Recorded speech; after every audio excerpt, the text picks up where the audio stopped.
So, welcome everybody to In Pursuit of Signal, a deep dive into the social impacts of technology on our lives today. Really important topic for me. I'm happy to be doing this show. I think it can help a lot of people out. My name is Jose Angel Castro. I'm the host facilitator of this circle, this forum. It lives on Substack in its foundation, but you can also find it on YouTube. You can also find it on Spotify and Apple Podcasts and most major podcasting. Today is a very exciting day because we're doing a very special episode here at the Art of Hip Hop Museum with Nucleus. And it's a very special day because I have two really great guests.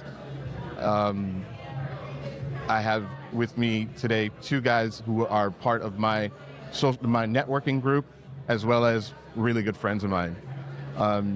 And first up is Alain Haug.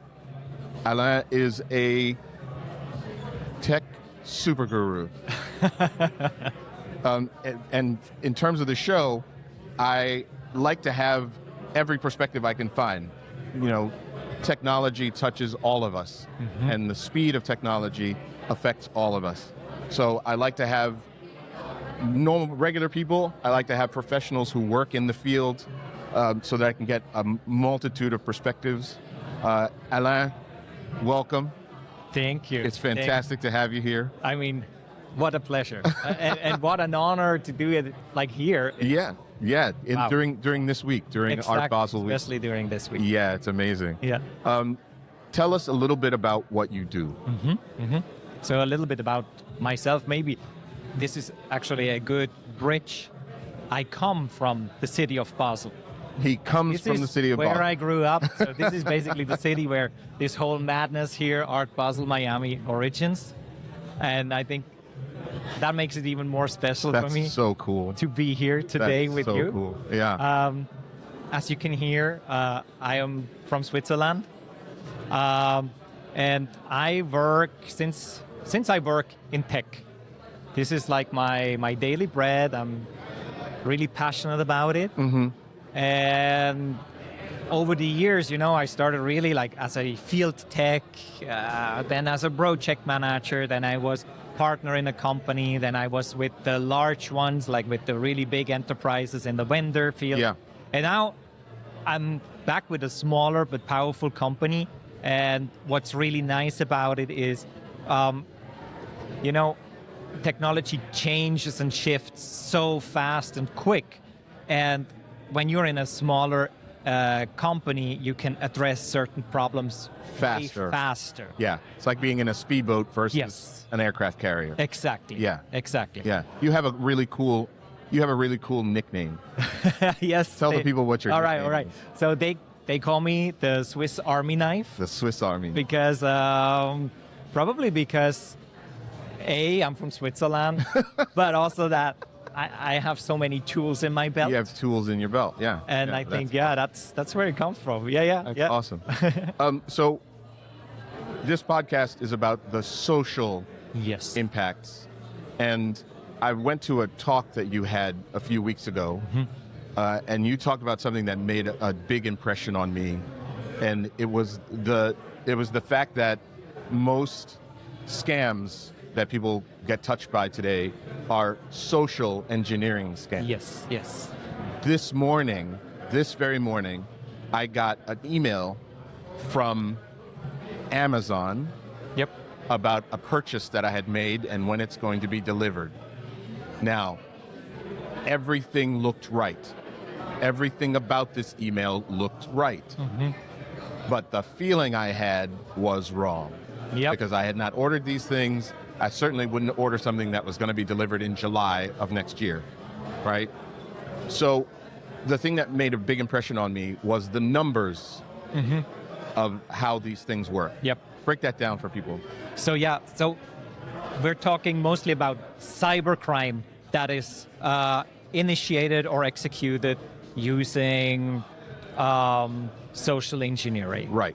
And there we are right now at a number around 90% of every successful cyber attack somewhere includes a human being in that loop. Right. And usually that human being is not a person who knows that they are part of that loop. attack chain. Right.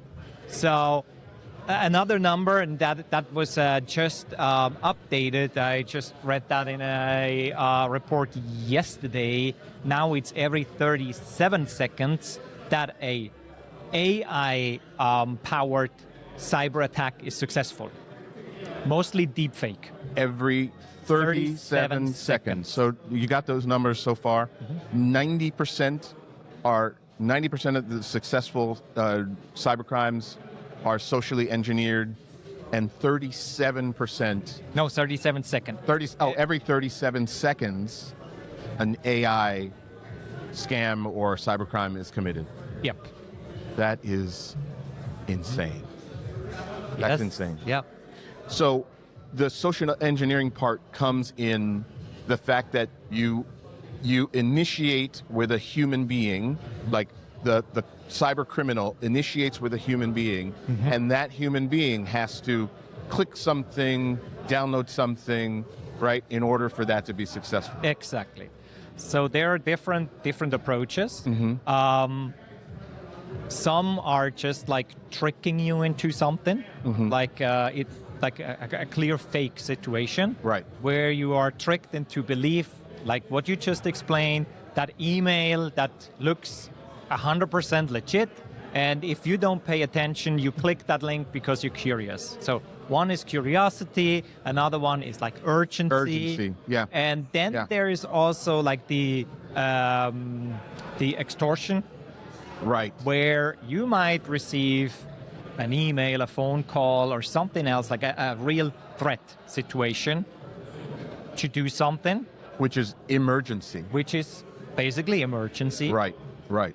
And the last one would be, I would say, imagine like if you want to access valuable data from a big firm. The way you can do it is you find the weakest link, which oftentimes maybe is a cleaner or somebody Right. else who is having access in the through nighttime, and either you threaten them or you offer them a hefty bribe. You tell them, if you plug in this device next to the printer or whatever, as soon as I receive the signal that it's online, we will transfer X amount of whatever currency into your name. Right. I would imagine one other thing that might be important in the social thing is FOMO, fear of missing out. True. Yep. Right? You get like a special price with a special promo code that gives you an 88% discount on something. Yeah. Black Friday is calling. Is a huge day for that. Yes. Is a huge day for that. Yeah. And everyday people are touched by these things. Yes. On a regular basis. Yep. Let me ask you, who is doing this? Is it like some dude in a basement with a laptop? Who is actually doing these sorts of things? Who's setting these things up? There are smaller groups, yes. There are the hacking teenagers, yes. They are all existing. One group, not so much for that specific example. One group are governments, of course. Oh, of course. But there is unfortunately a big criminal movement, like a lot of large crime organizations operating these activities. Yeah. Usually, and this is a sad story, that there comes a lot of human trafficking in. Most of these people who try to call you, try to trick you, are somewhere part in a larger scheme operation. And oftentimes they are, can I say this, like modern time slaves. So they will be lured to very low regulated countries, oftentimes in Asia. Right. Under wrong beliefs, and when they arrive, they're locked in a space Yep. and they're forced to do these types of to do these Yeah, things, yeah. and if they don't follow the rules, one report I read is about like they have to work around 20-hour shifts. Wow. They get a daily quota, how many scams they have to conduct. Wow. And if they fall short, they are either more sleep deprived than already these only 4 hours, or they are electrocuted. So, I mean, yeah, that is a modern form of slavery, isn't it? It is. I was gonna sort of, well, that works for that too. I used to work in the fashion industry, Oh yeah. and certainly in the fashion industry, you have sweatshops Yep. that go beyond what anybody would think about working conditions. Yes. Where you have an entire warehouse of people that are not allowed to leave, sometimes even strapped or chained to their workstations, with crazy hours, that sort of thing. Yeah. That's insane. That's insane. In the interest of time, I'm going to go to our last little topic. Yes. Okay, that being, if you, and this is going to be a little bit of a surprise. Thank you. I got to keep you on your toes. Do you have a jingle for that one? The surprise round. The surprise. If you had to define your personal relationship with technology, if you had to personify it, what would that relationship be? Because we also like to cover our own personal relationships, and I say relationship, I say that a lot because we've gone beyond the use of tools. Yes. You as you in your profession will understand what I'm talking about. Yep. This is no longer just a tool. No. We're emotionally tied to these Yes. now, right? Yep. So I'm interested in people's personal relationships with their technology. Yes. How would you define it I would describe it? I would describe it that as of today, nowadays, maybe since the last 3-4 years, I have a healthy relationship to these devices and technologies. He's got a healthy relationship. We're gonna have a date night. Oh, I got a tech unicorn here. I got a tech unicorn here. That's awesome. No, What I mean, makes a healthy relationship? Yes, what I mean with that is, I grew up with the Nintendo Yeah. play, Yeah. and then I had a mom yelling at me, 1 hour is over, and then I had to switch it off. Right. But then, the more personalized these devices became, More mobile. the more you were in control. And then we went through the whole Nokia age, where oh wow, I can play Snake, that's cool, and I can text with 3 taps per letter. exactly Yeah. blind. Yeah. And I have 160 chars limit. Remember Yeah. these 160 times? character So I went limit. through all these times, and then basically the iPhone was the big Change change. the landscape Yes. of everything. Because now all of a sudden you had like this mini computer that was actually performing And the game, connected to the internet. connected to the internet, In your pocket everywhere you go. 24/7 on. Games, chats, communication, photos, videos, everything. Right there. In your palm of palm. your hand. And I used to use it so much, and I was so attached to it, Right. to a level where it really, really fueled my anxiety, where I fell asleep with it in my hand. Yeah. I woke up first thing in the morning checking. Yeah. It also gave me a wrong sense of importance, maybe, that I Urgency. have to be. Or really that I'm so important that I need to check first thing in the morning, last thing in the evening. Right. I get you. And that was unhealthy. I'm telling you, I developed psychosomatic symptoms around it. Yeah. I had, of course, one of the very first fitness trackers. And those things, even if you say I'm under control, you're not. They perpetuate their own need. I think that's one of the things that we sleep on. We don't really pay attention to. It perpetuates its own need. Even if we think about the way that when you talk about the Nokia phone, the contrast between that and the iPhone, you didn't really need apps, but all of a sudden there were apps available to you and you wanted every app. Yes. And how many apps do people have on their phones that they never ever use? Yes. Right? Oh, absolutely. So it perpetuates its own need in that way. Yeah. Yeah. I actually am starting to think about this, and this is the last thing that we'll talk about and we can wrap it up. And I'd like your thought on this. I actually am starting to think of these things, these technological things, including AI, as actual entities, as digital organisms, right? What do you think of that? They don't breathe, but they live. Yes. So this is a very, very interesting topic. And this is a topic that fills an entire next episode. Okay, so with that, I'm going to let everybody know that Alain will be on a full episode of the show, on his own as a guest, probably very soon. All right. I'm hoping to get him in December. If I can't get him in December, I'm going to get him in January. All right. Because we have a lot of shit to talk about when it comes to... Oh, yeah. This is an entire... we could talk about this forever.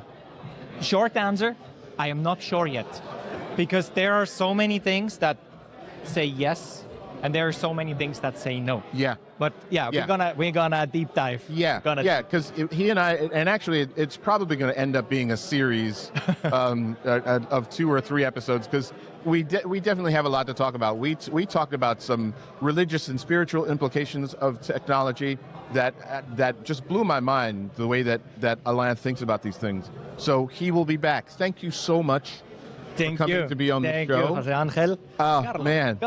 Big hugs, baby. Big hugs from across the table. Yeah. Thank you so much.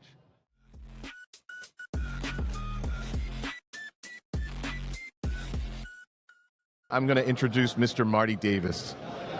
Marty Davis has become such a dear friend of mine.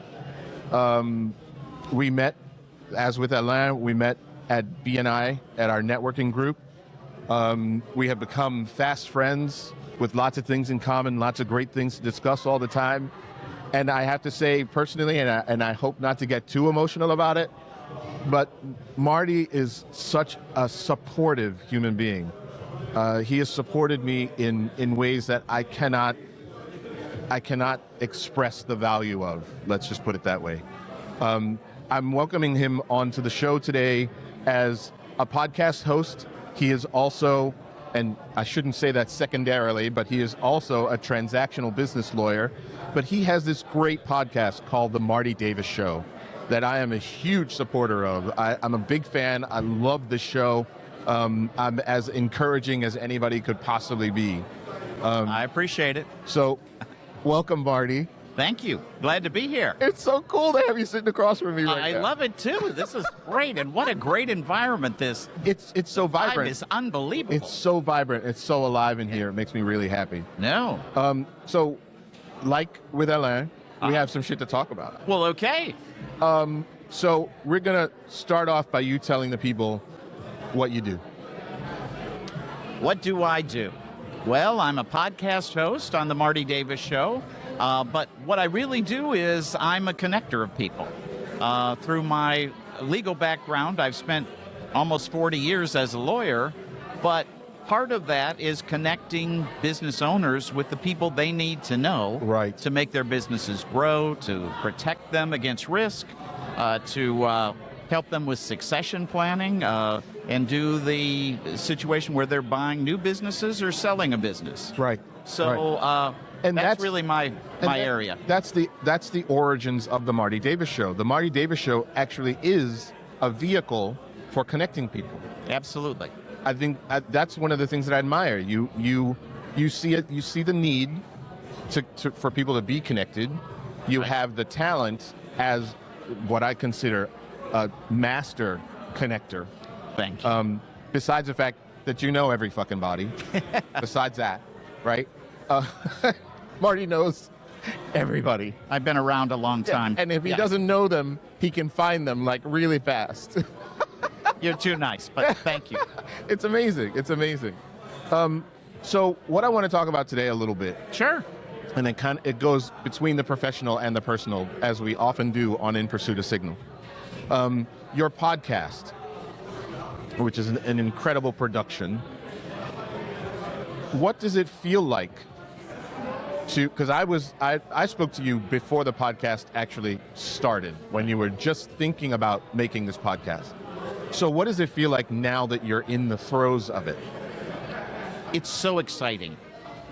That's what the best word to describe it. I was hesitant when somebody came to me and said, hey, have you ever thought about doing a podcast? Yeah.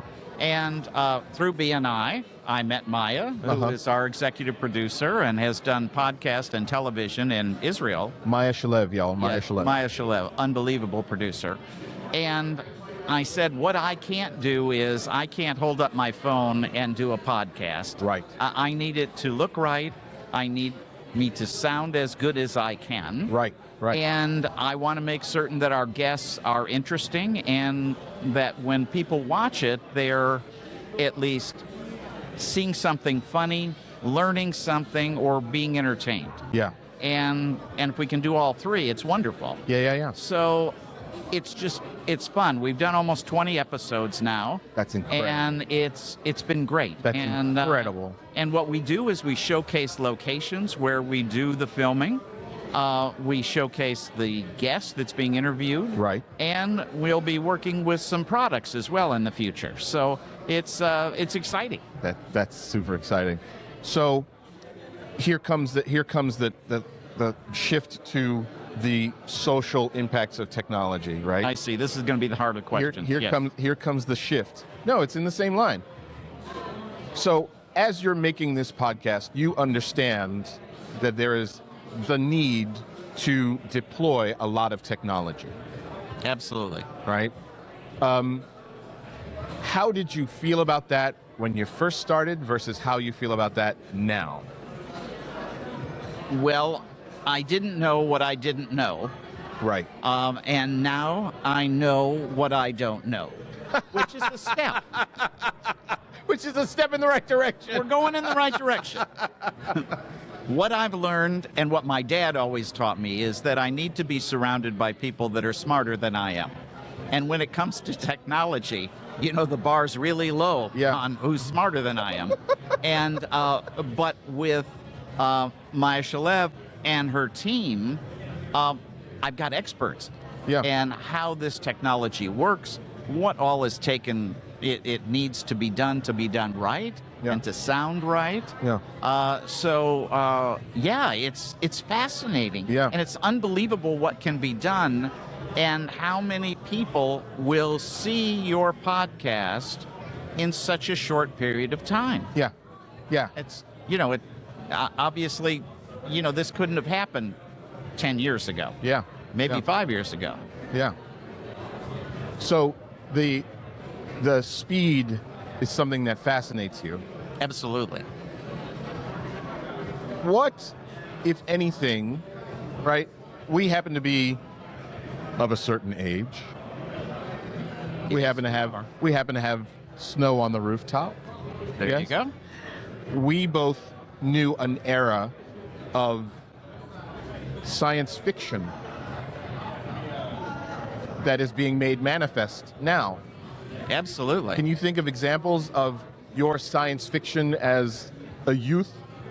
Well, how about the Jetsons? The Jetsons. They had autonomous driving cars. They had, robots. They had all kinds of things. They could speak to each other through the television set? That's right. Yeah. And even Dick Tracy, which I'm sure no one knows anymore. You probably don't even know that. Yes. There it is. I don't even have one. Dick Tracy, right but there. But I can get a free drink with this. If anybody doesn't know, which is really more important. Dick Tracy was a detective who had loads and loads of gadgets, including a watch that he could talk to people through. So here it is right here. That's right. No, it's amazing the differences. I look back, and I was in a big law firm when I first started practicing law. Mm-hmm. And one of the lawyers' wife was pregnant. And that was the day when we didn't have cell phones, we had beepers. Right. And that was the way you contacted people when they were not sitting next to a phone that was connected to the wall. Yeah. And, as a group of young lawyers would do, she was ready to give birth. And so Caesar foolishly gave us the number of the beeper. And so about every 25 minutes, we'd send him a beep. A 911. Yes, Oh, a my goodness. 911. He went to the hospital about 7 times. Holy cow. And but it was fun at the time. Yeah, But yeah. That's technology then. It's crazy. Yeah, it's nuts. Yeah. You know, I think back to Captain Kirk. Absolutely. Yeah. Starship Enterprise. 1960s Starship Enterprise, William Shatner pulling out something akin to this That's as right. a You have a communicator. flip phone. Yes, remember? But you know what I thought of the other day? This is a flip phone. This is a flip smartphone, right?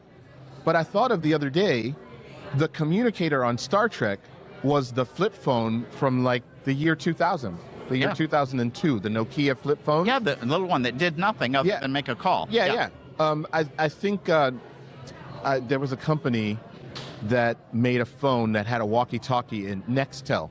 Oh, okay, Had a phone that had a walkie-talkie in, and it looked almost exactly like that communicator. Mm-hmm. But my first introduction to something that looked like an iPad, that was on Star Trek. Yeah, Star Trek: The Next Generation.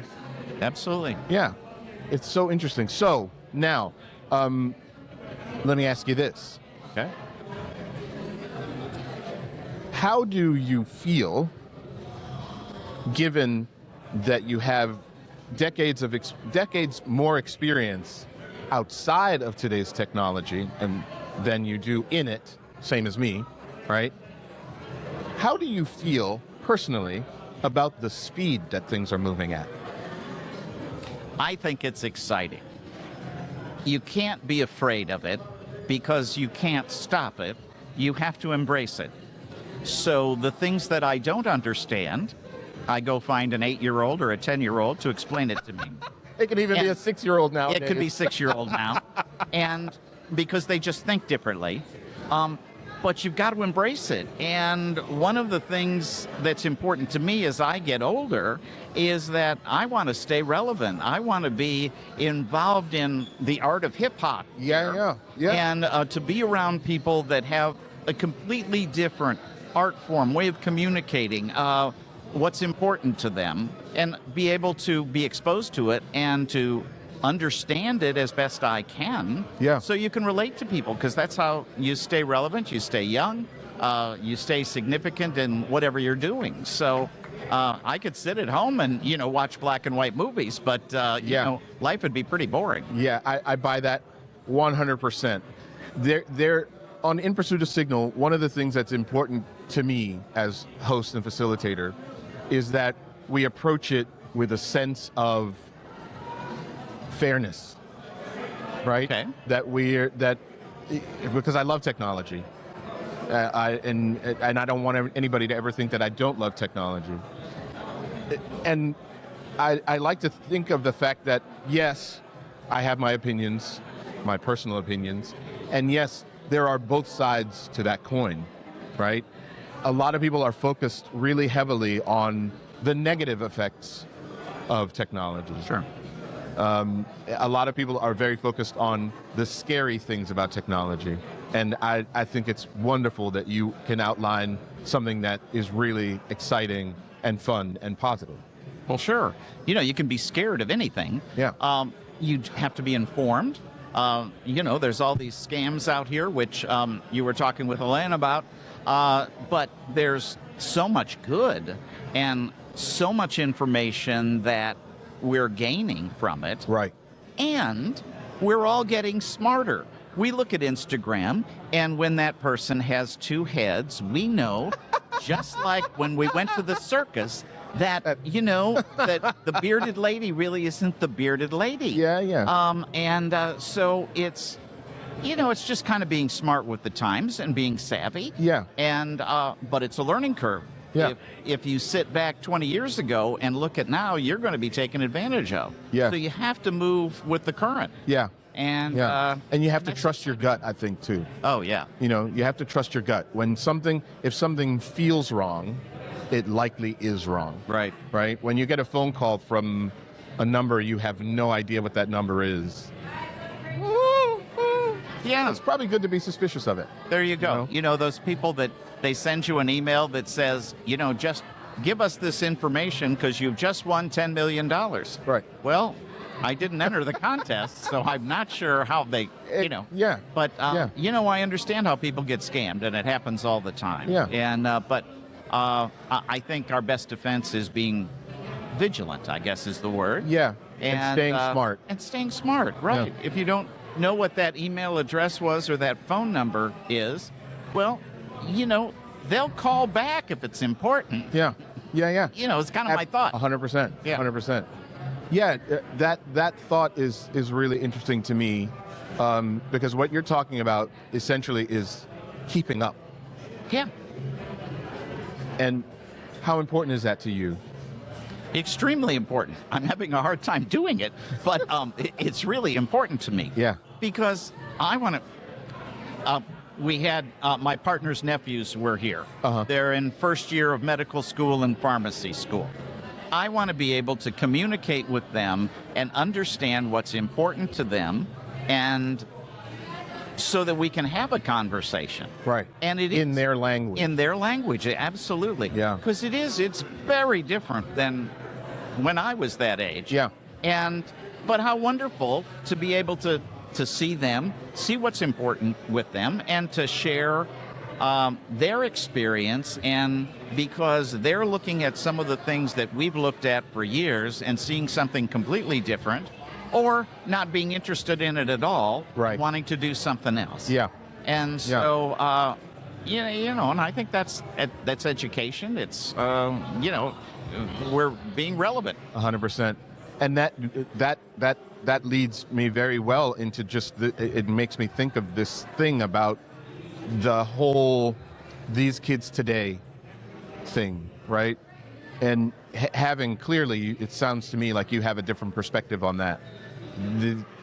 We can't argue those kids today the same way other generations could, like for us. Like our mothers and fathers and grandfathers said these kids today in a different context, because let's say you were listening to a certain type of music that your mom didn't want you listening to, right? Sure. And she knocked on your door. Marty Davis, you turn that music off. I don't like that music, right? The difference between that and now is your mom didn't then turn around, go down into the kitchen and listen to that same music. Right. Whereas nowadays, Yeah. if you were growing up now and your mom was like, Marty Davis, get off that phone. You're always on your phone. Why are you always on your phone? She then turns around. She actually chastises you with her phone in her hand. That's right. No need to be in person anymore. I have those stories about these kids, and just as you mentioned, and the stuff that I don't understand. I go out to a restaurant and everyone's sitting around a table on their phone, Right. not interacting, but they may be texting each other. You're right. I don't necessarily understand why they're doing it, but maybe they're recording it so that they remember later what people said. Yeah. And I don't understand why my partner needs to take a picture of every Plate of food that he gets at a restaurant. But some of the stuff's pretty interesting, and I look back at it and think, I wish I would have remembered that. 'Cause Yeah. I'd like to make that at home, or have him make it at home. More importantly, Yeah. And he's a much better cook. And I think it's just different, and you have to embrace it. Yeah. Okay, on our last point. Okay. This is the ding, ding, ding, ding, ding, ding bonus round. All right, very good. I hope I get 100 points. Yes, no. There is something that I call the digital tsunami. And the digital tsunami is where we get swept away by our use of technology, by our relationship with our technology. Do you feel that happening for you? In any context, do you feel like sometimes it's more in control of your behavior than you are in control of it? I get frustrated when I can't do what I'd like to do with technology. Right. I'm not sure I feel swept away. Once again, I feel like I need an 8-year-old. And to help you navigate. Yes. Yeah. So, because I don't think that it's a problem that can't be solved.